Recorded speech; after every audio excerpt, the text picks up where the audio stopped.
तुमच्याकडे पण असं तापवतानाच दूध फाटते का? मग त्याला फेकून न देता काय करायचं, पाणी काढून टाकायचं त्याचं आणि एका कापडात बांधून असं खुंटीला किंवा कशाला तरी लटकून ठेवायचं. एक 5-6 तास हे लटकून ठेवून द्यायचं, म्हणजे पाणी छान निथळते होते आणि त्याचा गोळा तयार होतो.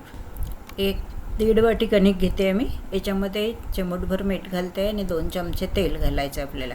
याच्यामुळे आपली कणिक जी आहे ती मऊ छान लवचिक भिजल्या जाईल, म्हणजे पणते. जर तेल घातलं तर कणिक चांगली पणते. त्याच्यामध्ये थोडं थोडं पाणी घालायचं आता आणि भिजवून घ्यायची. कणिक भिजवताना थोडीशी सैल भिजवायची, कारण आपला पराठा जो आहे तो फुटायला नको. पुरणपोळीसाठी जसं करतो ना आपण, त्याच प्रकारे थोडं कमी असलं तरी चालेल अशी ही कणिक मळून घ्यायची आहेत. बघा, हे अशा प्रकारे मी मळून घेतले. आता हिला आपण एक 10 ते 15 मिनटं सेट होऊ देऊयात. हिला मी झाकून ठेवते. चला बघूयात आपला पनीर तयार झाला आहे का. बघा, आता याला सोडून बघूयात आपण.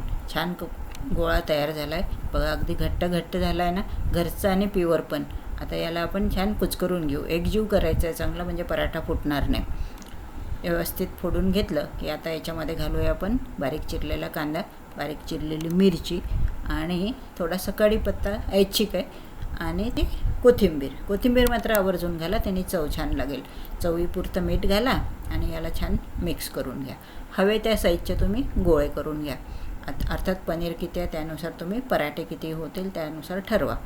आणि आता आपली कणिक पण सेट झाली आहे. बघा, असे 4 गोळे हे तयार झाले आहेत आपले. तर आपली कणिक जी आहे ही थोडी जास्त भिजल्या गेली, तर मी याच्या काय करणार आहे, अर्ध्या कणकेच्या साध्या चपात्या टाकेल आणि 4 गोळ्याचे हे 4 पराठे तयार करेल.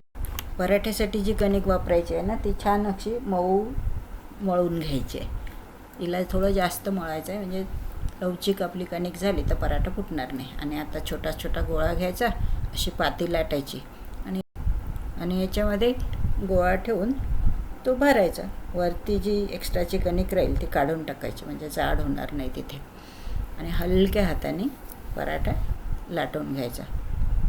बघा, हलक्या हाताने लाटायचा. फुटणार नाही, कारण याच्यामध्ये ना कांदा असतो, तर फुटणार नाही याची काळजी घ्यायची. आणि आलटून पालटून याला शेकून घ्यायचं. तर शेकताना तुम्ही तूप लावा किंवा तेलाचा पण वापर करू शकता.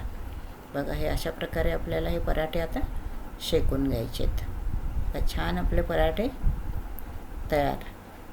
हे तुम्ही तुमच्या मुलांच्या नाश्त्यासाठी करू शकता, डब्यात द्यायसाठी करू शकता, किंवा मधल्या वेळेत खायला किंवा रविवारी स्पेशल खायला पण करू शकता. छान टेस्टी पराठे तयार. हे आता तुपासोबत खा, सॉससोबत खा किंवा लोणच्यासोबत खा.